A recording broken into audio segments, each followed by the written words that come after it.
ಇಲ್ಲಿ ಏನು ಬಸವನಗೌಡ ಪಾಟೀಲ್ ಯತ್ನಾಳ್ ಮತ್ತು MB ಪಾಟೀಲ್ ಇವರಿಬ್ಬರ ಒಳ ಒಪ್ಪಂದದಲ್ಲಿ ಇಲ್ಲೆಲ್ಲ ನಡೀತಾ ಇರುವಂಥದ್ದು ಇದು ಜಗ್ಗ ಜಾಹೀರಾಗಿದೆ. ನಿನ್ನೆನೇ ಒಂದು ಕಾರ್ಯಕ್ರಮದಲ್ಲಿ ಹಲವಾರು ಸತ್ಯಾಂಶಗಳನ್ನು ಯತ್ನಾಳ್ ಅವರೇ ಬೆಚ್ಚಿಟ್ಟಿದ್ದಾರೆ, ನಾನು ಹೇಳೋ ಅವಶ್ಯಕತೆ ಇಲ್ಲ. ಇಲ್ಲಿ ಏನು ನಡೀತಾ ಇದೆ, ಈ ಗಂಡ ಹೆಂಡತಿ ಜಗಳದಲ್ಲಿ ಕೂಸು ಬಡವಾಯ್ತಂತೆ.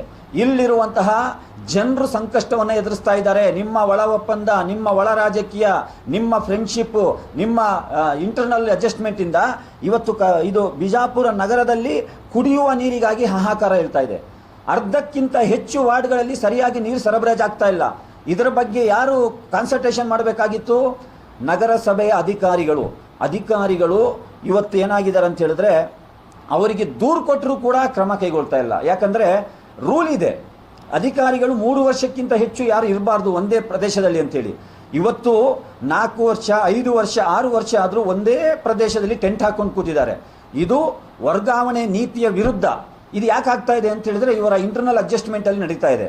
ಹಾಗಾಗಿ ಇವತ್ತು ಪತ್ರಿಕಾಗೋಷ್ಠಿ ಮುಖಾಂತರ ಈ ನೀರಿನ ಸರಬರಾಜು ತಕ್ಷಣ ಆದಷ್ಟು ಬೇಗ ಈ ಅಧಿಕಾರಿಗಳು ಅದಕ್ಕೆ ಬೇಕಾದಂಥ ಕ್ರಮವನ್ನು ಕೈಗೊಳ್ಳಬೇಕು. ಮತ್ತು ನಗರದಲ್ಲಿ ಸರ್ಕಾರಿ ಆಸ್ತಿಗಳು ಅತಿಕ್ರಮಣ ಆಗಿದೆ, ದೂರು ಕೊಟ್ಟರು ಕೂಡ ಅಧಿಕಾರಿಗಳು ಕ್ರಮ ಕೈಗೊಳ್ತಾ ಇಲ್ಲ. ಈ ಸರ್ಕಾರಿ ಆಸ್ತಿಗಳನ್ನು ಪ್ರೊಟೆಕ್ಟ್ ಮಾಡುವಂಥ ಕೆಲಸ ಆಗಬೇಕು. ಮತ್ತು ಅವೈಜ್ಞಾನಿಕ ಕಾಮಗಾರಿಗಳು, ನಾನು ನೋಡಿದೆ ಈಗ ಸಾರಿಗೆ ಬರಬೇಕಾದ್ರೆ ಈ ಜಾಮಿಯಾ ಮಸೀದಿ ಅಂತ ಹೇಳಿದ್ರೆ ಪ್ರಪಂಚದ ಮೂಲೆ ಮೂಲೆಯಿಂದ ಜನರು ಗೋಲ್ ಗುಂಬಜ್ ನೋಡಲಿಕ್ಕೆ, ಇದನ್ನು ನೋಡಲಿಕ್ಕೆ ಬರ್ತಾರೆ. ಇಲ್ಲಿ ರೋಡಲ್ಲಿ ಹೋಗ್ತಾ ಇದ್ರೆ ಒಬ್ಬ ಬೈಕವನು ಈ ರೀತಿ ತಿರುಗಿಸ್ತಾನೆ, ಆಟೋದವನು ಆ ರೀತಿ ತಿರುಗಿಸ್ತಾನೆ. ಯಾಕಂದ್ರೆ ಗುಂಡಿ ಇದೆ ಮುಂದೆ, ಹಿಂದೆ ಬರೋನು ಏನು ಮಾಡಬೇಕು? ಬಂದು ಗುದ್ದಲೇಬೇಕು. ಎಷ್ಟೋ ಆಕ್ಸಿಡೆಂಟ್ಗಳಾಗ್ತಾ ಇದೆ, ಒಂದು ಟ್ರಾಫಿಕ್ ರೂಲ್ ಇಲ್ಲ. ಹಾಗಾಗಿ ಈ ಅವೈಜ್ಞಾನಿಕ ಕಾಮಗಾರಿಗಳನ್ನು ತಕ್ಷಣ ವೈಜ್ಞಾನಿಕವಾಗಿ ಮಾಡಬೇಕು. ಮತ್ತು ರಸ್ತೆಗಳ ಸುವ್ಯವಸ್ಥೆ ಆಗಬೇಕು. ಮತ್ತು ಭ್ರಷ್ಟಾಚಾರದ ಏನು ತುಂಬಿ ತುಳುಗಾಡ್ತಾ ಇದೆ. RTI ಆ್ಯಕ್ಟಲ್ಲಿ ಏನಾದರೂ ಅರ್ಜಿ ಹಾಕಿದರೆ ಸರಿಯಾದ ಸಂದರ್ಭದಲ್ಲಿ ಅವರಿಗೆ ಉತ್ತರನೇ ಬರಲ್ಲ. ಅಪೀಲ್ ಹೋಗ್ಬೋದು, ಯಾರು ಹೋಗ್ತಾರೆ ಅಪೀಲ್? ಅಷ್ಟು ಪುರ್ಸತ್ತಿದೆಯಾ ಎಲ್ಲರ ಹತ್ರ? ಅಪೀಲ್ ಹೋಗ್ಬೋದು ಅಂಥೇಳಿ ನೀವು ಉತ್ತರನೇ ಕೊಡಲಿಲ್ಲ ಅಂದರೆ. ಹಾಗಾಗಿ ಇಲ್ಲಿರುವಂತಹ ನಗರದಲ್ಲಿ ತುಂಬ ಸಮಸ್ಯೆಗಳ ಆಗರವೇ ಆಗಿದೆ. ಸಾರ್ವಜನಿಕರ ಸುರಕ್ಷತೆ ಇಲ್ಲ, ಬೀದಿ ನಾಯಿಗಳ ಹಾವಳಿ ಇದೆ. ಅದೇ ರೀತಿ ಇಲ್ಲಿ ವರ್ಗಾವಣೆ ನಿಯಮ ಉಲ್ಲಂಘನೆ ಮಾಡಿಕೊಂಡು ಯಾವೆಲ್ಲ ಅಧಿಕಾರಿಗಳು ಠಿಕಾಣೆ ಹೂಡ್ಕೊಂಡಿದ್ದಾರೆ ಅವರ ವಿರುದ್ಧ ಕ್ರಮ ಕೈಗೊಳ್ಳಬೇಕು. ಈ ಮೂಲಭೂತ ಸೌಕರ್ಯಗಳ ಸಮಸ್ಯೆಗಳ ಬಗ್ಗೆ ಈಗಾಗಲೇ ನಮ್ಮ ಜಿಲ್ಲಾ ಸಮಿತಿಯವರು ರಿಕ್ವೆಷನ್ ಅನ್ನು ಕೊಟ್ಟಿದ್ದಾರೆ ಇಲ್ಲಿಯ ಚೀಫ್ ಆಫೀಸರಿಗೆ ಮತ್ತು ಜಿಲ್ಲಾಧಿಕಾರಿಗಳಿಗೆ. ಹಾಗಾಗಿ ತಕ್ಷಣ ಈ ಸಮಸ್ಯೆಗಳ ಬಗ್ಗೆಯೂ ಕೂಡ ಗಮನ ಹರಿಸಬೇಕು ಅಂತೇಳಿ ಕೇಳ್ಕೊಳ್ತಾ, ಇವತ್ತಿನ ಈ ಪತ್ರಿಕಾಗೋಷ್ಠಿಯಲ್ಲಿ ಈ ರಾಜ್ಯದ ಕೆಲವೊಂದು ಪ್ರಮುಖ ವಿಚಾರಗಳನ್ನು ನಿಮ್ಮ ಮುಂದೆ ನಾನು ಇಟ್ಟಿದ್ದೇನೆ. ಇವತ್ತು ನಮ್ಮ ಜಿಲ್ಲಾ ಸಮಿತಿ ಸಭೆ ಕೂಡ ಇದೆ, ಅದರಲ್ಲೂ ಕೆಲವೊಂದು ವಿಚಾರ ನಾವು ಚರ್ಚೆ ಮಾಡ್ತೇವೆ. ಪ್ರಮುಖವಾಗಿ SIR, ಸ್ಪೆಷಲ್ ಇಂಟೆನ್ಸಿವ್ ರಿವಿಷನ್, ಇದೊಂದು ದೊಡ್ಡ ಸಂಕಟವಾಗಿ ಇವತ್ತು ದೇಶಕ್ಕೆ ಕಾಡ್ತಾ ಇರುವಂಥ ಗಂಡಾಂತರ. ಇದರಲ್ಲಿ ಈ ತಳವರ್ಗದವರು ಮತ್ತು ಬ್ಯಾಕ್ವರ್ಡ್ ಕಮ್ಯುನಿಟಿಯ ಓಟ್ಗಳನ್ನು, ಅವರನ್ನು ಓಟಿನ ಹಕ್ಕಿನಿಂದ ವಂಚಿತರನ್ನಾಗಿ ಮಾಡುವಂಥ ದೊಡ್ಡ ಹುನ್ನಾರ, ಅದ್ರ ಬಗ್ಗೆ ನಾವು ಇವತ್ತು ಚರ್ಚೆ ಮಾಡ್ತಾ ಇದ್ದೇವೆ. ಅದೇ ರೀತಿ ನಮ್ಮ ಪಕ್ಷದ ಸದಸ್ಯತ್ವ ಅಭಿಯಾನ ಇದೆ, ಘನತೆಯ ರಾಜಕೀಯಾಗಿ SDP ಸೇರಿರಿ ಎಂಬಂಥ ಒಂದು ಸದಸ್ಯತ್ವ ಅಭಿಯಾನ ಇದೆ. ಅದ್ರ ಬಗ್ಗೆ ಕೂಡ ನಾವು ಇವತ್ತಿನ ಸಭೆಯಲ್ಲಿ ಚರ್ಚೆ ಮಾಡಿ ನಿರ್ಣಯಗಳನ್ನು ಕೈಗೊಳ್ಳಲಿಕ್ಕಿದ್ದೇವೆ. Thank you sir. ಇವರೆಲ್ಲ ಯಾವತ್ತೂ ಕೂಡ ಈ ರಾಜ್ಯ ಮತ್ತು ಈ ದೇಶದಲ್ಲಿ ಒಂದು ಶಾಂತಿ ಸುವ್ಯವಸ್ಥೆ ಬಯಸುವಂಥ ಮನಸ್ಸುಗಳೇ ಅಲ್ಲ ಸರ್. ಇವತ್ತು ಸರ್ಕಾರ ಸುತ್ತೋಲೆಯಲ್ಲಿ ಕ್ಲಿಯರ್ ಆಗಿ ಹೇಳಿದೆ, ಬಿಂದಿ ಇಡ್ಬೋದು, ರುದ್ರಾಕ್ಷಿ ಹಾಕ್ಬೋದು, ಮಾಂಗಲ್ಯ ಹಾಕ್ಬೋದು. ಯಾವ ಧರ್ಮದವರ ಏನು ಅವರ ಸಾಂಪ್ರದಾಯಿಕ ಆಚರಣೆಗಳಿವೆ ಅದನ್ನು ಆಚರಣೆ ಮಾಡಲಿಕ್ಕೆ ಅವಕಾಶ ಇದೆ. ಈ ಕೇಸರಿ ಶಾಲೆ ಎಲ್ಲಿಂದ ಬರ್ತಾ ಇದೆ? ಈಗ ಕೇಸರಿ ಶಾಲೆ ಯಾವುದಾದ್ರೂ ಸಾಂಪ್ರದಾಯಿಕ ಆಚರಣೆಯನ್ನು, ಕೇಸರಿ ಯಾವುದಾದ್ರೂ ಒಂದು ಧರ್ಮದ ಕಲರ? ಕೇಸರಿ ಅಂತ ಹೇಳಿದ್ರೆ ನಮ್ಮ ಇಡೀ ಜನರು ಅದನ್ನು ಪ್ರೀತಿಸುವಂಥ ಒಂದು ಕಲರ್. ಆ ಕಲರ್ನ ಇಟ್ಕೊಂಡು ಇವರು ಕೋಮುವಾದಿ ರಾಜಕಾರಣ ಮಾಡ್ತಾ ಇದ್ದಾರೆ. ಹಾಗಾಗಿ ಇನ್ನೂ ಇವರ ಆಟ ನಡೆಯಲ್ಲ. ಯಾಕಂದರೆ ಇವರು ಯಾವತ್ತೂ ಶಾಂತಿಯಿಂದ ಇರಲಿಕ್ಕೆ ಬಿಡಲ್ಲ. ಈ ಎಜುಕೇಷನ್ ಇನ್ಸ್ಟಿಟ್ಯೂಷನ್ಸ್ ಅಂತ ಹೇಳಿದ್ರೆ ಸಂವಿಧಾನದ ತೊಟ್ಟಿಲುಗಳು ಸರ್. ಅದು ಅಲ್ಲಿ ಸಂವಿಧಾನವನ್ನು ಕಲಿಸುವಂತಹ ಇನ್ಸ್ಟಿಟ್ಯೂಷನ್, ಅಲ್ಲಿ ನಾವು ಧರ್ಮವನ್ನು ತುರುಕುವಂಥದ್ದು. ಇಷ್ಟು ತಲೆತಲಾಂತರದಲ್ಲಿ ನೀವೇ ನೋಡ್ತಾ ಇದ್ದೀರ ಸರ್. ನಾವೆಲ್ಲ ವಿದ್ಯಾರ್ಥಿ ಜೀವನದಲ್ಲಿ ಇರಬೇಕಾದ್ರೆ ಯಾರು ಏನು ಭೇದ ಭಾವ ಇರಲಿಲ್ಲ. ಸರಸ್ವತಿ ಪೂಜೆಯಲ್ಲಿ ನಾನು ಕೂರ್ತಾ ಇದ್ದೆ, ಗಣಪತಿಯನ್ನು ಕೂರಿಸ್ತಾ ಇದ್ರು ಶಾಲೆಯಲ್ಲಿ. ಅದೇ ರೀತಿ ನಾವು ರಂಜಾನ್ ಬಂದಾಗ ಪರಸ್ಪರ ಶುಭಾಶಯ ವಿನಿಮಯ ಮಾಡ್ಕೊಳ್ತಾ ಇದ್ವಿ. ನಮಗೆ ಯಾವುದು ಅಲ್ಲಿ ಜಾತಿ ಧರ್ಮನೇ ಬರ್ತಾ ಇರಲಿಲ್ಲ. ಇಂಥವರ ಕಾರಣದಿಂದ ಇವತ್ತು ಶಿಕ್ಷಣ ಸಂಸ್ಥೆಗಳಲ್ಲಿ ವಿದ್ಯಾರ್ಥಿಗಳ ಮನಸ್ಸಿನಲ್ಲಿ ಕೋಮುವಾದಿ ವಿಷ ಬೀಜವನ್ನು ಬಿತ್ತಾ ಇದ್ದಾರೆ. ಇದಕ್ಕೆ ಯಾರು ತಲೆ ಕೊಡಬೇಡಿ. ಅವರು ಏನು ಮಾಡ್ತಾರೆ ಮಾಡ್ಕೊಳ್ಳಿ, ಅವರ ಮನೆಯಲ್ಲಿ ಮಾಡ್ಕೊಳ್ಳಿ, ಅವರ ಬಿಸ್ನೆಸ್ ಏರಿಯಾದಲ್ಲಿ ಮಾಡ್ಕೊಳ್ಳಿ. ಶಿಕ್ಷಣ ಸಂಸ್ಥೆಗಳಲ್ಲಿ ಎಲ್ಲರೂ ಕೂಡ ಪರಸ್ಪರ ಪ್ರೀತಿ ಅನ್ಯೋನ್ಯತೆಯಿಂದ ಶಿಕ್ಷಣವನ್ನು ಕಲೀರಿ ಅಂತ ನಾನು ಹೇಳಲಿಕ್ಕೆ ಬಯಸ್ತೇನೆ.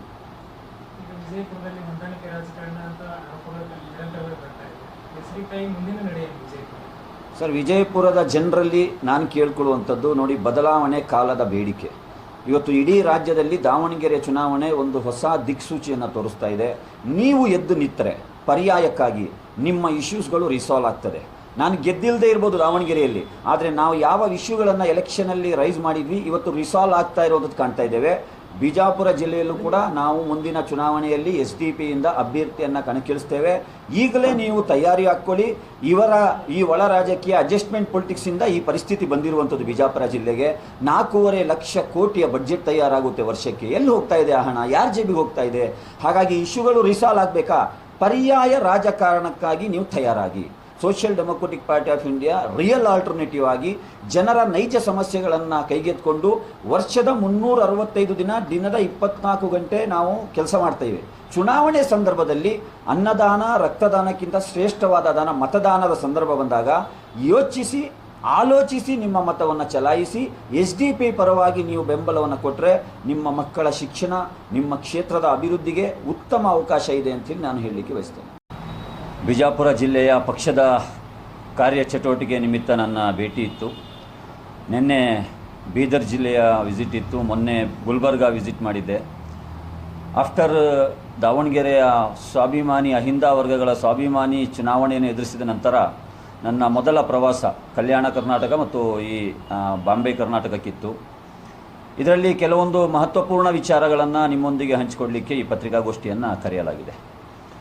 ಮೊಟ್ಟ ಮೊದಲನೇದಾಗಿ ರಾಜ್ಯದಲ್ಲಿ ದಾವಣಗೆರೆ ಉಪಚುನಾವಣೆಯ ಫಲಿತಾಂಶ ಪ್ರಕಟವಾದ ನಂತರ ಬಹಳಷ್ಟು ರಾಜಕೀಯ ಬೆಳವಣಿಗೆಗಳು ನಡೀತಾ ಇದೆ. ನೀವೆಲ್ಲ ಗಮನಿಸ್ತಾ ಇದ್ದೀರಾ.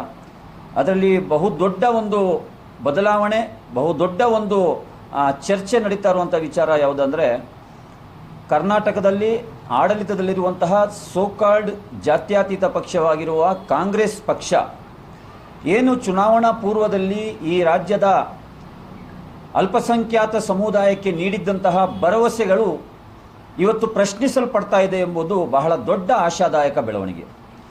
3 ವರ್ಷದ ನಂತರ ರಾಜ್ಯ ಸರ್ಕಾರಕ್ಕೆ ಶಿಕ್ಷಣ ಮಂತ್ರಿ ಮಧು ಬಂಗಾರಪ್ಪನವರಿಗೆ ಜ್ಞಾನೋದಯವಾಗಿದೆ. 2022ರಲ್ಲಿ ಕೋಮುವಾದಿ BJP ಸರ್ಕಾರ ಏನು ಶಿಕ್ಷಣ ಸಂಸ್ಥೆಗಳಲ್ಲಿ ಮುಸ್ಲಿಂ ವಿದ್ಯಾರ್ಥಿನಿಯರ ತಲೆಗವಸ ಅಂದರೆ ಹಿಜಾಬನ್ನು ನಿಷೇಧ ಮಾಡಿ ಏನು ಸುತ್ತೋಲೆಯನ್ನು ಹೊರಡಿಸಿತ್ತು, ಆ ಸುತ್ತೋಲೆಯನ್ನು ಹಿಂಪಡಿಲಿಕ್ಕೆ ಈಗ ಕಾಲ ಪಕ್ವವಾಗಿದೆ ಅಂಥೇಳಿ ಜ್ಞಾನೋದಯ ಆಗಿರೋದು ಬಹಳ ದೊಡ್ಡ ಒಂದು ಬೆಳವಣಿಗೆ.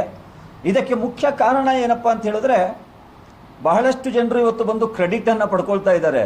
ಕಾಂಗ್ರೆಸ್ನ MLAಗಳು, ಮಿನಿಸ್ಟರ್ಗಳು, ಬೇರೆ ಬೇರೆ ಜನರು ಸೋಷಿಯಲ್ ಮೀಡಿಯಾಗಳಲ್ಲಿ, ಇನ್ಸ್ಟಾದಲ್ಲಿ, FBಯಲ್ಲಿ ಇದಕ್ಕೆ ಏನಾದರೂ ಕ್ರೆಡಿಟ್ ಪಡ್ಕೊಳ್ಳುವಂಥ ಅರ್ಹತೆ ಇದ್ದರೆ ಅದು ದಾವಣಗೆರೆಯ ಸ್ವಾಭಿಮಾನಿ ಮತದಾರರಿಗೆ ಸಲ್ಲುತ್ತಾ ಇದ್ದರ ಕ್ರೆಡಿಟ್. ಯಾಕಂತ ಹೇಳಿದ್ರೆ, ನೀವು ಏನು ಒಂದು ಸಂದೇಶವನ್ನು ನೀಡಿದ್ದೀರಾ, ಇದುವರೆಗೆ ನಮ್ಮ ಮತಗಳನ್ನು ಟೇಕನ್ ಫಾರ್ ಗ್ರಾಂಟೆಡ್ ಅಂತೇಳಿ ತಗೊಳ್ತಾ ಇದ್ದಂತಹ ಸೋಕಾಲ್ಡ್ ಜಾತ್ಯತೀತ ಪಕ್ಷ ಇನ್ನು ಮುಂದೆ ನಿಮ್ಮ ಆಟ ನಡೆಯಲ್ಲ, ಇನ್ನು ನಾವು ನಮ್ಮ ಸ್ವಾಭಿಮಾನದ ರಾಜಕಾರಣವನ್ನು ಮಾಡ್ತೇವೆ ಎಂಬಂತಹ ದೃಷ್ಟಿಯಲ್ಲಿ SDPI ಪರವಾಗಿ 18,975 ಮತಗಳು ಏನು ನೀಡಿದ್ದಾರೆ, ಇದು ಬಹಳ ದೊಡ್ಡ ಒಂದು ಬದಲಾವಣೆ.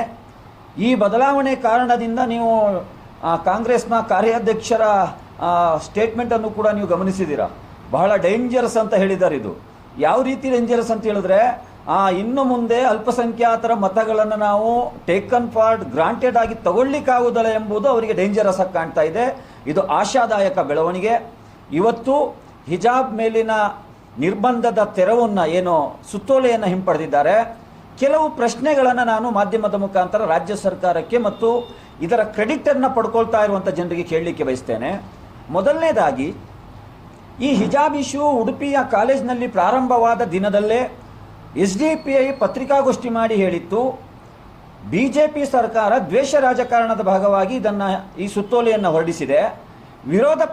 ಅಂದು ವಿರೋಧ ಪಕ್ಷದಲ್ಲಿದ್ದಂಥ ಕಾಂಗ್ರೆಸ್ ಪಕ್ಷದವರು ಇದರ ವಿರುದ್ಧ ಶಕ್ತವಾದ ಹೋರಾಟವನ್ನು ರೂಪಿಸಬೇಕಂತ ನಾವು ಆಗ್ರಹ ಮಾಡಿದಾಗ, ಇದೇ ಕಾಂಗ್ರೆಸ್ ಪಕ್ಷದ ಕೆಲವು ನಾಯಕರು ಮಹಾಶಯರು ಹೇಳಿದ್ರು, ಆ ವಿದ್ಯಾರ್ಥಿನಿಯರು ಅವರ ಬಳಿ ಅಳಲನ್ನು ತೊಳ್ಕೊಳ್ಳಿಕ್ಕೆ ಹೋದಾಗ, ನೀವು ಹಿಜಾಬನ್ನು ಧರಿಸಬೇಕಾದ್ರೆ ಪಾಕಿಸ್ತಾನಕ್ಕೋ ಸೌದಿ ಅರೇಬಿಯಾಗೂ ಹೋಗಿ ಅಂತ ಹೇಳಿದ್ದು ಇತಿಹಾಸ. ಇವತ್ತು ಅದನ್ನು ಮರೆಯೋ ಹಾಗಿಲ್ಲ.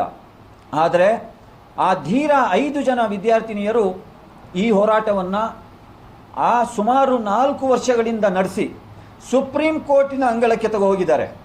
ಇವತ್ತು ಬಂದು ನೀವು ಕ್ರೆಡಿಟ್ ತಗೊಳ್ತಾ ಇದ್ದೀರಲ್ಲ, ನಿಮಗೆ ಕೆಲವೊಂದು ಪ್ರಶ್ನೆಗಳಿದೆ ನಂದು. ಈ ಸುತ್ತೋಲೆಯನ್ನು ಹಿಂಪಡಿಲಿಕ್ಕೆ ನಿಮಗೆ 3 ವರ್ಷ ಬೇಕಾಯ್ತಾ? ಇದು ಯಾವುದೇ ಒಂದು ಆ್ಯಕ್ಟ್ ಅಲ್ಲ, ಇದು ಯಾವುದೇ ಕಾನೂನಲ್ಲ, ಇದು ಯಾವುದೇ ವಿಧಾನಸಭೆಯಲ್ಲಿ ಚರ್ಚೆ ಮಾಡಿ ತಗೊಂಡಂಥ ಒಂದು ಪಾಲಿಸಿ ಕೂಡ ಅಲ್ಲ. ಒಂದು ಇದು ಪ್ರೀ ಎಜುಕೇಷನ್ ಬೋರ್ಡಿನ, ಸೆಕೆಂಡರಿ ಎಜುಕೇಷನ್ ಬೋರ್ಡಿನ ಚೀಫ್ ಸೆಕ್ರೆಟರಿ ಹೊರಡಿಸಿದಂಥ ಒಂದು ಸುತ್ತೋಲೆ. ಅದನ್ನು 1 ಅವರಲ್ಲಿ ನೀವು ಹಿಂಪಡಿಬೋದಾಗಿತ್ತು. ನೀವೇ ಭರವಸೆಯನ್ನು ಕೊಟ್ಟಿದ್ರಿ, ನಾವು ಅಧಿಕಾರಕ್ಕೆ ಬಂದರೆ ಫಸ್ಟ್ ಕ್ಯಾಬಿನೆಟ್ ಮೀಟಿಂಗಲ್ಲಿ ನಾವು 2B ರಿಸರ್ವೇಷನನ್ನು ರಿಸ್ಟೋರ್ ಮಾಡ್ತೇವೆ, ಹಿಜಾಬ್ ಮೇಲಿನ ನಿರ್ಬಂಧವನ್ನು ತೆರವು ಮಾಡ್ತೇವೆ ಅಂತ ಹೇಳಿ. 3 ವರ್ಷ ನಿಮಗೆ ಯಾಕೆ ಬೇಕಾಯಿತು? ಜನರು ಇವತ್ತು ಬುದ್ಧಿವಂತರಾಗಿದ್ದಾರೆ. ನಿಮಗೆ ಕೆಲವು ಪ್ರಶ್ನೆಗಳಲ್ಲಿ ಮೊದಲ ಪ್ರಶ್ನೆ, ಆ ಇಶ್ಯೂ ನಡೆದಾಗ ಯಾವುದಾದ್ರೂ ಕಾಂಗ್ರೆಸ್ಸಿನ ಮಂತ್ರಿಗಳು ಅಥವಾ MLAಗಳು ಆ ವಿದ್ಯಾರ್ಥಿನಿಯರ ಪರವಾಗಿ ಒಂದೇ ಒಂದು ಪ್ರತಿಭಟನೆಯನ್ನು ನೀವೇನಾದರೂ ಮಾಡಿದ್ದೀರಾ? ಒಂದೇ ಒಂದು ಹೋರಾಟವನ್ನು ನೀವು ರೂಪಿಸಿದ್ದೀರಾ? ಆ ಸಂದರ್ಭದಲ್ಲಿ ಹೋರಾಟ ರೂಪಿಸ್ತಾ ಇರಬೇಕಾದ್ರೆ ಸೋಷಿಯಲ್ ಡೆಮೊಕ್ರೆಟಿಕ್ ಪಾರ್ಟಿ ಆಫ್ ಇಂಡಿಯಾಗೆ ನೀವು ಆರೋಪ ಮಾಡಿದ್ರಿ ಹಿಜಾಬ್ ಇಶ್ಯೂವಿನ ಹಿಂದೆ SDPI ಇದೆ ಅಂತ ಹೇಳಿ. ನಾವು ಆಗಲೇ ಹೇಳಿದ್ವಿ, ಹಿಜಾಬ್ ಎನ್ನುವಂಥದ್ದು ಅವರ ಧಾರ್ಮಿಕ ಹಕ್ಕು, ಅವರ ಫಂಡಮೆಂಟಲ್ ರೈಟ್ಸ್, ಅದು ಸಾಂವಿಧಾನಿಕ ಹಕ್ಕು. ಈ ಹಿಜಾಬ್ ಇಶ್ಯೂ ಅಲ್ಲಿ social democratic party of India ಹಿಂದೆ ಅಲ್ಲ, ಅವರ ಮುಂದೆನೇ ಇದೆ ಅಂತೇಳಿ ನಾವು ಹೇಳಿದ್ವಿ. ಹಿಂದೆಯೂ ಕೂಡ ಅವರ ಪರವಾಗಿ ನಾವು ಇದ್ವಿ, ಇವತ್ತು ಕೂಡ ಇದ್ದೇವೆ, ನಾಳೆಯೂ ಕೂಡ ಇರ್ತೇವೆ.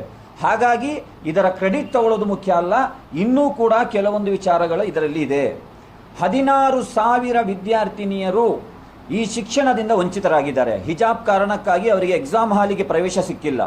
ಹಲವಾರು ಕಾಲೇಜ್ಗಳಲ್ಲಿ ಡೋರ್ ಕ್ಲೋಸ್ ಆಗಿತ್ತು, ವಾಚ್ಮೆನ್ಗಳು ಅವರ ಒಳಗೆ ಬಿಡಲಿಲ್ಲ ಕಾಲೇಜ್ ಒಳಗಡೆ. ಆ ಸಂದರ್ಭದಲ್ಲಿ ಅವರಿಗೆ ಆ ಪರವಾಗಿ ಹೋರಾಟ ಮಾಡಿದಂಥ ಹಲವಾರು ಹೋರಾಟಗಾರರಿಗೆ, ಪೋಷಕರು ಮತ್ತು ವಿದ್ಯಾರ್ಥಿನಿಯರ ಮೇಲೂ ಕೂಡ ಕೇಸುಗಳು ದಾಖಲಾಗಿವೆ. ಇದನ್ನು ಕೂಡ ನೀವು ಹಿಂಪಡೀರಿ. ಅದೇ ರೀತಿ ಸುಪ್ರೀಂ ಕೋರ್ಟಿಗೆ ಒಂದು ಅಫಿಡವಿಟನ್ನು ಸಲ್ಲಿಸಿ ಈ ಪ್ರಕರಣವನ್ನು ವಿಡ್ರಾ ಮಾಡಿ. ನಂತರ 16,000 ವಿದ್ಯಾರ್ಥಿನಿಯರಿಗೆ ಏನು ಅವರ ಭವಿಷ್ಯವೇ ಇವತ್ತು ಏನು ಹಾಳಾಗಿದೆ, ಅವರಿಗೆ ಸ್ಪೆಷಲ್ ಕ್ಲಾಸ್ನಲ್ಲಿ ಎಕ್ಸಾಮ್ ಬರೀಲಿಕ್ಕೆ ಅವಕಾಶ ಕೊಡಿ. ಈ 3 ಕೆಲಸಗಳನ್ನು ಮಾಡಿ ಕ್ರೆಡಿಟ್ ನೀವೇ ತಗೊಳ್ಳಿ, ನಮಗೆ ಬೇಡ ಕ್ರೆಡಿಟ್ಟು. ಜನರಿಗೆ ಗೊತ್ತಿದೆ ಯಾರಿಗೆ ಇದರ ಕ್ರೆಡಿಟ್ ಹೋಗ್ಬೇಕಂತೇಳಿ ಜನರು ತೀರ್ಮಾನ ಮಾಡ್ತಾರೆ. ಇದನ್ನು ಮಾಡದಲೇ ಮಧು ಬಂಗಾರಪ್ಪನವರು ಒಂದು ಪ್ರೆಸ್ ಕಾನ್ಫರೆನ್ಸಲ್ಲಿ ಒಂದು ಸ್ಟೇಟ್ಮೆಂಟ್ ಕೊಟ್ಟ ತಕ್ಷಣ 16,000 ವಿದ್ಯಾರ್ಥಿನಿಯರಿಗೆ ನ್ಯಾಯ ಸಿಕ್ಕಿದೆಯಾ ಮಧು ಬಂಗಾರಪ್ಪನವರೇ? ಹಾಗಂತೇಳಿ ಇದು ಕೇವಲ ಹಿಜಾಬ್ ವಿಚಾರ ಅಲ್ಲ. ನಿಮ್ಮ ಸರ್ಕ್ಯುಲರಲ್ಲಿ ನೀವು ಹೊರಡಿಸಿದ್ದೀರಾ, ರುದ್ರಾಕ್ಷಿ ಹಾಕ್ಬೋದು, ಮಾಂಗಲ್ಯ ಹಾಕ್ಬೋದು, ಮತ್ತು ಬೇರೆ ಶಿವದಾರ ಹಾಕ್ಬೋದು, ಉಟ್ದಾರ ಹಾಕ್ಬೋದು, ಬೇರೆ ಬೇರೆ ನೀವು ಹಾಕಿದ್ದೀರಲ್ಲ. ಇದು ಯಾವಾಗ ಬ್ಯಾನ್ ಆಗಿತ್ತು ಕರ್ನಾಟಕದಲ್ಲಿ? ಇದು ಬ್ಯಾನ್ ಆಗಲಿಕ್ಕೆ ಯಾವತ್ತೂ ಅವಕಾಶ ಇಲ್ಲ ಸಂವಿಧಾನದಲ್ಲಿ. ಯಾಕಂದರೆ ಇದು ಡೆಮೊಕ್ರೆಟಿಕಲ್ ಕಂಟ್ರಿ. ಇಲ್ಲಿ ಸಂವಿಧಾನದಲ್ಲಿ ಅವರವರ ಧರ್ಮದ ಆಚರಣೆಗಳನ್ನು ಆಚರಣೆ ಮಾಡಲಿಕ್ಕೆ ಪ್ರತಿಯೊಬ್ಬರಿಗೂ ಸಂವಿಧಾನ ಅವಕಾಶ ನೀಡಿದೆ. ಶಾಲೆಯಲ್ಲಿ ಯೂನಿಫಾರ್ಮ್ ಇದೆ, ಯೂನಿಫಾರ್ಮ್ ಒಟ್ಟಿಗೆ ತಲೆಯ ಮೇಲೆ ಒಂದು ಅರ್ಧ ಮೀಟರ್ ತಲೆಗವಸ ಹಾಕೋದು ಯಾವಾಗ ನಿಮಗೆ ಒಂದು ಆಂಟಿ ಕಾನ್ಸ್ಟಿಟ್ಯೂಷನಲ್ ಆಗಿ ಕಾಣ್ತು ನಿಮಗೆ? ಇದನ್ನು ರಾಜಕೀಯ ಮಾಡಬೇಡಿ. ಈ ನಾನು ಹೇಳೋದನ್ನು 3 ವಿಚಾರಗಳನ್ನು ಮಾಡಿ ಅಂಥೇಳಿ ನಾನು ಈ ಪತ್ರಿಕಾಗೋಷ್ಠಿ ಮುಖಾಂತರ ಆಗ್ರಹಿಸ್ತೇನೆ. ಮತ್ತು ಯಾರೆಲ್ಲ ಕ್ರೆಡಿಟ್ ತಗೊಳ್ತಾ ಇದ್ದೀರಾ, ಮಂತ್ರಿ ಮಹೋದಯರು ಮತ್ತು MLAಗಳು, ಒಮ್ಮೆ ನಿಮ್ಮ ಆತ್ಮವನ್ನು ಪ್ರಶ್ನೆ ಮಾಡ್ಕೊಳ್ಳಿ. ಆ ಕ್ರೆಡಿಟ್ ತಗೊಳ್ಳಿಕ್ಕೆ ನೀವು ಅರ್ಹರಾಗಿದ್ದೀರಾ? ಅರ್ಹರಾಗಿದ್ದರೆ ಕ್ರೆಡಿಟ್ ತಗೊಳ್ಳಿ. ಆ 16,000 ವಿದ್ಯಾರ್ಥಿನಿಯರು ಎಷ್ಟು ಜನ ಅದರಲ್ಲಿ IAS ಆಗ್ತಾ ಇದ್ರು ಗೊತ್ತಿಲ್ಲ, ಎಷ್ಟು ಜನ ಅದರಲ್ಲಿ DC ಇದ್ರು, ಎಷ್ಟು ಜನ ಜಡ್ಜ್ಗಳಾಗ್ತಾ ಇದ್ರು, ಎಷ್ಟು ಜನ ಲೆಕ್ಚರರ್ ಆಗ್ತಾ ಇದ್ರು, ಪ್ರೊಫೆಸರ್ಗಳಾಗ್ತಾ ಇದ್ರು, ಯಾರಿಗೂ ಗೊತ್ತಿಲ್ಲ. ಅವರ ಭವಿಷ್ಯ ಮೊಟಕುಗೊಂಡಿದೆ. ಕೆಲವರು ಅದರಲ್ಲಿ ಈಗಾಗಲೇ ಮದುವೆ ಮಾಡಿ ಸಂಸಾರ ಸಹಿತ ಸೆಟ್ಲ್ ಆಗಿದ್ದಾರೆ, ಅವರು ಇನ್ನು ಎಕ್ಸಾಮ್ ಬರೀಲಿಕ್ಕೆ ಬರಲ್ಲ. ಆದರೆ ಇನ್ನೂ ಕೆಲವು ವಿದ್ಯಾರ್ಥಿನಿಗಳು, ಮಂಡ್ಯದ ಮುಸ್ಕಾನ್ ಇರ್ಬೋದು, ಅದೇ ರೀತಿ ಉಡುಪಿಯ ಆಲಿಯಾ ಇರ್ಬೋದು, ಆ ಧೀರ ವನಿತೆಯರಿಗೆ ನಾನು ಸೆಲ್ಯೂಟ್ ಹೊಡಿತೇನೆ. ನೀವು ನಿಮ್ಮ ಸಾಂವಿಧಾನಿಕ ಹಕ್ಕಿನ ಪರವಾಗಿ ಧೀರೋತ್ತರವಾಗಿ ಹೋರಾಟ ಮಾಡಿದ್ದೀರಾ. Social democratic party of India ಅಂದು ನಿಮ್ಮೊಂದಿಗೆ ನಿಂತಿತ್ತು, ಇಂದು ನಿಮ್ಮೊಂದಿಗೆ ನಿಲ್ಲುತ್ತೆ. ಇನ್ನು 2ನೇ ವಿಚಾರ, ಈ ದಾವಣಗೆರೆ ಉಪಚುನಾವಣೆಯ ನಂತರ ಹಲವಾರು ಇವತ್ತು ಇದೇ ಕಾಂಗ್ರೆಸ್ ಸರ್ಕಾರ ಅಲ್ಪಸಂಖ್ಯಾತರಿಗೆ ಕೊಟ್ಟಂತಹ 2B ಮೀಸಲಾತಿಯ ಮರುಸ್ಥಾಪನೆ ಇದುವರೆಗೆ ಆಗಲಿಲ್ಲ. ಈ ಹಿಜಾಬ್ ವಿಚಾರ ಮತ್ತು 2B ಮೀಸಲಾತಿಯ ವಿಚಾರ ಇಟ್ಕೊಂಡು social democratic party of India ಬೆಂಗಳೂರಿನಿಂದ ಬೆಳಗಾಂವರೆಗೆ ಪಾದಯಾತ್ರೆ ಮಾಡಿತ್ತು. 4 ಕೇಸುಗಳನ್ನು ನಮ್ಮ ಮೇಲೆ ಹಾಕಿದ್ದಾರೆ. ಯಾಕೆ ಗೊತ್ತಾ? ನಮ್ಮ ಸಾಂವಿಧಾನಿಕ ಹಕ್ಕನ್ನು ಪ್ರಶ್ನಿಸಿದ ಕಾರಣಕ್ಕೆ. ಕ್ರೆಡಿಟ್ ಯಾರು ತಗೊಳ್ಬೇಕು ನೀವು ತೀರ್ಮಾನ ಮಾಡಿ. ನಾನು ಇಂದು ಕೋರ್ಟಿಗೆ ಅಲಿತಾ ಇದ್ದೇನೆ. ಆ ಅಂಬೇಡ್ಕರ್ ಜಾಥಾ ಸಾಮಾಜಿಕ ನ್ಯಾಯಕ್ಕಾಗಿ ಹಿಜಾಬಿನ ಮೇಲಿನ ನಿರ್ಬಂಧ ತೆರವುಗೊಳಿಸಿ 2B ರಿಸರ್ವೇಷನ್ ಅನ್ನು ರಿಸ್ಟೋರ್ ಮಾಡಿ, ಗೋಹತ್ಯಾ ನಿಷೇಧವನ್ನು ಹಿಂಪಡೆಯಿರಿ, ಮತಾಂತರ ನಿಷೇಧ ಕಾಯ್ದೆಯನ್ನು ಕೈಬಿಡಿ ಅಂತ ಹೇಳಿ ಹೋರಾಟ ಮಾಡಿದ ಕಾರಣಕ್ಕೆ ಹಾಗಾಗಿ ಇನ್ನೂ ನೀವು ಕೊಟ್ಟ ಭರವಸೆಗಳು ಈಡೇರಿಲ್ಲ. ಮಾನ್ಯ ಮುಖ್ಯಮಂತ್ರಿ ಸಿದ್ದರಾಮಯ್ಯನವರೇ, ನಾನು ಸಾಮಾಜಿಕ ನ್ಯಾಯದ ಚಾಂಪಿಯನ್ ಅಂತ ಹೇಳುವಂಥ ನೀವು ಈ ಸಮುದಾಯದ ಋಣದ ಆಧಾರದಲ್ಲಿ ಮುಖ್ಯಮಂತ್ರಿ ಆಗಿದ್ದೀರಾ. ಕಳೆದ ವಿಧಾನಸಭಾ ಚುನಾವಣೆಯಲ್ಲಿ SC ST ಮೈನಾರಿಟಿ OBCಗಳು ಎನ್ಮಾಸಾಗಿ ನಿಮಗೆ ವೋಟ್ ಹಾಕಿದ ಕಾರಣಕ್ಕೆ ನೀವು ಮುಖ್ಯಮಂತ್ರಿ ಕುರ್ಚಿಯಲ್ಲಿ ಕೂತಿದ್ದೀರಾ. ಇವರ ಋಣವನ್ನು ತೀರಿಸಬೇಕು. ಕೇವಲ ಗ್ಯಾರಂಟಿಗಳು ಮಾತ್ರ ಅಲ್ಲ, ಗ್ಯಾರಂಟಿಗಳು ನೀವು ಕೊಟ್ಟಿದ್ದು, ನೀವು ಕೊಟ್ಟ ಗ್ಯಾರಂಟಿ ನೀವು ಪೂರ್ತಿ ಮಾಡಲೇಬೇಕು. ಅಲ್ಪಸಂಖ್ಯಾತರಿಗೆ ಕೊಟ್ಟ ನೀವು ಗ್ಯಾರಂಟಿಗಳು ಇನ್ನೂ ಈಡೇರಿಲ್ಲ. ಇದು ಚುನಾವಣಾ ಪೂರ್ವದಲ್ಲಿ ನೀವೇ ಕೊಟ್ಟ ಭರವಸೆ. 10,000 crore rupees ಅಲಾಕಿಟ್ ಮಾಡ್ತೇವೆ ನಾವು ಅಲ್ಪಸಂಖ್ಯಾತರ ಅಭಿವೃದ್ಧಿಗಾಗಿ ಬಜೆಟ್ನಲ್ಲಿ ಅಂತ ಹೇಳಿದ್ರಿ, ಇದುವರೆಗೆ ಪೂರ್ತಿಯಾಗಿಲ್ಲ. ಮತಾಂತರ ನಿಷೇಧ ಕಾಯ್ದೆ ಹಿಂಪಡಿಬೇಕು, ಅದೇ ರೀತಿ ಗೋಹತ್ಯಾ ನಿಷೇಧ ಕಾನೂನನ್ನು ಹಿಂಪಡಿಬೇಕು. ಈ ಎಲ್ಲ ಆಗ್ರಹಗಳನ್ನು ಮತ್ತೊಮ್ಮೆ ನಿಮಗೆ ನಾವು ನೆನಪಿಸ್ತಾ ಇದ್ದೇವೆ. ಎಚ್ಚೆತ್ಕೊಳ್ಳಿ, ಎಚ್ಚೆತ್ಕೊಳ್ಳಿ, ಎಚ್ಚೆತ್ಕೊಳ್ಳಿ. ಈ ಬಾರಿ ನೀವೇನಾದರೂ ಅದನ್ನು ಪೂರ್ತಿ ಮಾಡಲಿಲ್ಲ ಅಂದರೆ ದಾವಣಗೆರೆ ಒಂದು ಟ್ರೈಲರ್ ಮಾತ್ರ. ದಾವಣಗೆರೆ ಒಂದು ಇಂಡಿಕೇಶನ್ ಅನ್ನು ಕೊಟ್ಟಿದೆ, ನಿಮಗೆ ಒಂದು ಸಂದೇಶವನ್ನು ರವಾನೆ ಮಾಡಿದೆ. 28 ಎಲೆಕ್ಷನಲ್ಲಿ ಈ ರೀತಿ ಈ ಸಮುದಾಯಗಳು, ತಳ ಸಮುದಾಯಗಳು ಕರ್ನಾಟಕದ 40ರಿಂದ 50 ಕಾನ್ಸ್ಟಿಟ್ಯೂನ್ಸಿಗಳಲ್ಲಿ ಒಂದು ಪ್ರಬಲವಾದಂತಹ ಪ್ರತಿರೋಧವನ್ನು ತೋರಿಸಿದ್ರೆ ನೀವು ಯಾರು ಮಂತ್ರಿಗಳು ಆಗಲ್ಲ, ನೀವು ಯಾರು ಮುಖ್ಯಮಂತ್ರಿಗಳು ಆಗಲ್ಲ. ನೆನ್ಪಿಟ್ಕೊಳ್ಳಿ. DK ಶಿವಕುಮಾರ್ ಅವರೇ ಮತ್ತು ಸಿದ್ದರಾಮಯ್ಯನವರೇ, ಈ ಅಲ್ಪಸಂಖ್ಯಾತರ ಋಣದ ಆಧಾರದಲ್ಲಿ ನೀವತ್ತು ಆಡಳಿತ ನಡೆಸ್ತಾ ಇರುವಂಥದ್ದು, ಅವರ ಹಕ್ಕುಗಳನ್ನು ಅವರಿಗೆ ಕೊಡಲೇಬೇಕು ಅಂತ ಹೇಳಿ ಈ ಪತ್ರಿಕಾಗೋಷ್ಠಿ ಮುಖಾಂತರ ನಾನು ಆಗ್ರಹಿಸ್ತಾ ಇದ್ದೇನೆ. ಇನ್ನು ಈಗ ಬಕ್ರೀದ್ ಹಬ್ಬದ ಸಂದರ್ಭದಲ್ಲಿ ಹಲವಾರು ಇದ್ದೀರಾ. ನಿನ್ನೆನೆ ನಾನೊಂದು ನ್ಯೂಸ್ ನೋಡಿದೆ. ಕರ್ನಾಟಕ ರಾಜ್ಯದ ಮಹಿಳಾ ಆಯೋಗದ ಅಧ್ಯಕ್ಷೆ ನಾಗಲಕ್ಷ್ಮಿ ಅವರು ಒಬ್ಬ ಕೊಲೆ ಆರೋಪಿ, ಒಬ್ಬ ಪಿಂಪ್, ಒಬ್ಬ ಬೀದಿ ರೌಡಿ, ಒಬ್ಬ ಗೂಂಡ ಪುನೀತ್ ಕೆರೆಹಳ್ಳಿಗೆ ಬರ್ಡೇ ವಿಶ್ ಮಾಡ್ತಾ ಇದ್ದಾರೆ. ಮಾನ್ಯ ಸಿದ್ದರಾಮಯ್ಯನವರೇ, ಇದು ಯಾವಾಗ ಈ ಮಹಿಳಾ ಆಯೋಗದ ಅಧ್ಯಕ್ಷೆಯ ಪ್ರೋಟೋಕಾಲಲ್ಲಿ ಬಂದಿದೆ ನನಗೆ ಗೊತ್ತಿಲ್ಲ. ಏನಾದರೂ ಸರ್ಕ್ಯುಲರ್ ಇದ್ರೆ ಅದನ್ನು ಸ್ವಲ್ಪ ನೀವು ಸ್ಪಷ್ಟಪಡಿಸಿ. ಬಹಿರಂಗ ಕ್ಷಮೆ ಯಾಚಿಸಬೇಕು ಮಾನ್ಯ ಸಿದ್ದರಾಮಯ್ಯನವರು. ಮಹಿಳಾ ಆಯೋಗದ ಅಧ್ಯಕ್ಷೆ ಬಹಿರಂಗವಾಗಿ ಒಬ್ಬ ಕೊಲೆ ಆರೋಪಿಗೆ ಬರ್ಡೇ ವಿಶ್ ಮಾಡೋದು ಏನು ಶಿಷ್ಟಾಚಾರನ ನಿಮ್ಮದು? ಇದರ ವಿರುದ್ಧ ಸಿದ್ದರಾಮಯ್ಯನವರು ತಕ್ಷಣ ಕ್ರಮ ಕೈಗೊಳ್ಳಬೇಕು. ಇದೇ ಪುನೀತ್ ಕೆರೆಹಳ್ಳಿ ಅಲ್ಪಸಂಖ್ಯಾತರ ಏರಿಯಾಗಳಿಗೆ ನುಗ್ಗಿ ಅವರ ಬಕ್ರೀದ್ ಹಬ್ಬದ ಸಂದರ್ಭದಲ್ಲಿ ಬಲಿ ಕೊಡಲಿಕ್ಕೆ ತಂದಿರುವಂಥ, ಖರೀದಿ ಮಾಡಿ ತಂದಿರುವಂಥ ಜಾನುವಾರುಗಳ ಮೇಲೆ ಏನು ರೈಡ್ ಮಾಡುವಂಥ ವಿಡಿಯೋಗಳು ನೋಡ್ತಾ ಇದ್ದೇನೆ.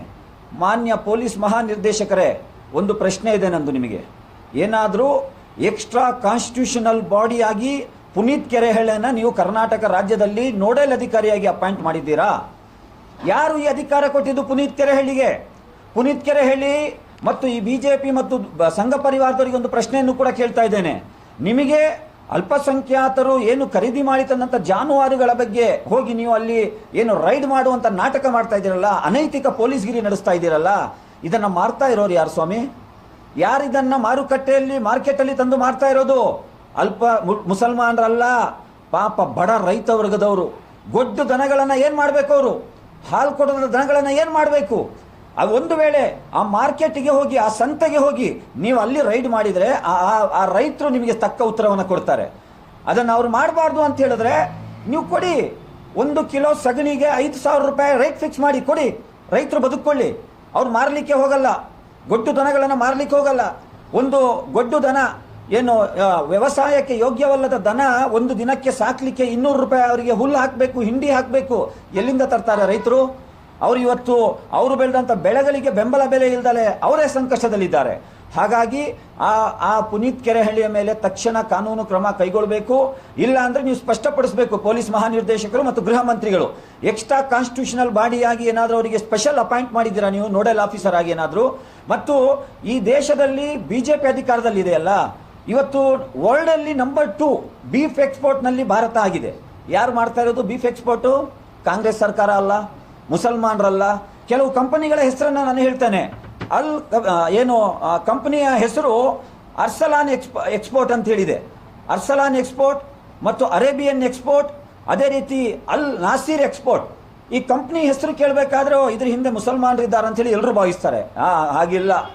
ನಿಮಗೆ ಧೈರ್ಯ ಇದ್ದರೆ, ನಿಮಗೆ ತಾಕತ್ತಿದ್ರೆ ಈ ಬೀಫ್ ಎಕ್ಸ್ಪೋರ್ಟ್ ಅನ್ನು ನಿಲ್ಲಿಸಿ. ತಾಕತ್ತಿದೆಯಾ ನಿಮಗೆ? ಈ ಅಲ್ ನಿಸಾರ್ ಕಂಪನಿಯ ಓನರ್ ಯಾರು ಗೊತ್ತಾ? ಸಂಜು ಚೌಹಾನ್, ಮುಸಲ್ಮಾನ ಅಲ್ಲ. ಅದೇ ರೀತಿ ಅರೇಬಿಯನ್ ಎಕ್ಸ್ಪೋರ್ಟ್ನ ಓನರ್ ಯಾರು ಗೊತ್ತಾ? ಸುನಿಲ್ ಜಗದೀಶ್, ಮುಸಲ್ಮಾನ ಅಲ್ಲ. ಅದೇ ರೀತಿ ಸೂಕೋ ಎಕ್ಸ್ಪೋರ್ಟ್ ಅಂತ ಹೇಳಿದೆ, ಟಾಪ್ ಎಕ್ಸ್ಪೋರ್ಟರ್ಸ್ ನಾನು ಹೇಳ್ತಿರುವಂಥದ್ದು. ಆ ಕಂಪನಿಯ ಓನರ್ ಆ ಕಂಪ್ನಿಯ ಓನರ್ ಅಶ್ವಿನ್ ಅಂತ ಹೇಳಿ. ಇವ್ರು ಯಾರು ಮುಸಲ್ಮಾನರಲ್ಲ. ಇಲ್ಲಿ ಬಂದು ಯಾರ ಮುಂದೆ ನಾಟಕ ಮಾಡ್ತಾ ಇದ್ದೀರಾ? ನಿಮ್ಮ ಇಡೀ ಬಂಡವಾಳವನ್ನು ಬಿಚ್ಚಿಡ್ತದೆ social democratic party of India. ಈ ಸಂದರ್ಭದಲ್ಲಿ ಈ ಪತ್ರಿಕಾಗೋಷ್ಠಿ ಮುಖಾಂತರ ರಾಜ್ಯದ ಗೃಹ ಇಲಾಖೆಯಲ್ಲಿ ನಾನು ಮನವಿ ಮಾಡಿಕೊಳ್ಳುವಂಥದ್ದು, ಒಂದು ವೇಳೆ ಯಾರಾದರೂ ಕಾನೂನು ಮೀರಿ ಏನಾದರೂ ಕೃತ್ಯಗಳು ಮಾಡಿದರೆ ಪೊಲೀಸ್ ಇಲಾಖೆ ಇದೆ, ಡಿಪಾರ್ಟ್ಮೆಂಟ್ ಇದೆ, ಅವ್ರ ಮೇಲೆ ಕ್ರಮ ಕೈಗೊಳ್ಳಿ. ಇವನು ಯಾರು? ಈ ಒಬ್ಬ ಬೀದಿ ಗೂಂಡ, ಈ ಪಿಂಪ್, ಒಬ್ಬ ವೇಶ್ಯಾವಾಟಿಕೆ ದಂಧೆಯಲ್ಲಿ ಸಿಕ್ಕಿಬಿದ್ದಂತಹ ರಾಮನಗರದ ಇದ್ರೀಸ್ ಕೊಲೆಯ ಪ್ರಮುಖ ಆರೋಪಿ, A1 ಆರೋಪಿ, ಜೈಲಿಗೆ ಹೋಗಿ ಬಂದಂಥವನು. ಇವನು ಯಾರು ಸ್ವಾಮಿ? ಇವನಿಗೆ ಯಾವ ರೀತಿ ನೀವು ಫ್ರೀ ಹ್ಯಾಂಡಾಗಿ ಕೊಟ್ಟಿದ್ದೀರಾ? ಇದೇ ಮುಖ್ಯಮಂತ್ರಿ ಸಿದ್ದರಾಮಯ್ಯನವರಿಗೆ ಏಕವಚನದಲ್ಲಿ ವಿಡಿಯೋ ಮಾಡಿ ಅರೆಸ್ಟ್ ಆಗಿದ್ದವನು ಇವನು. ನಿಮಗೆ ಅಷ್ಟು ದಮ್ಮು ತಾಕತ್ತಿಲ್ವಾ? ಅವನ ಮೇಲೆ ಆಕ್ಷನ್ ತಗೊಳ್ಳಿಕ್ಕಾಗಲ್ವಾ?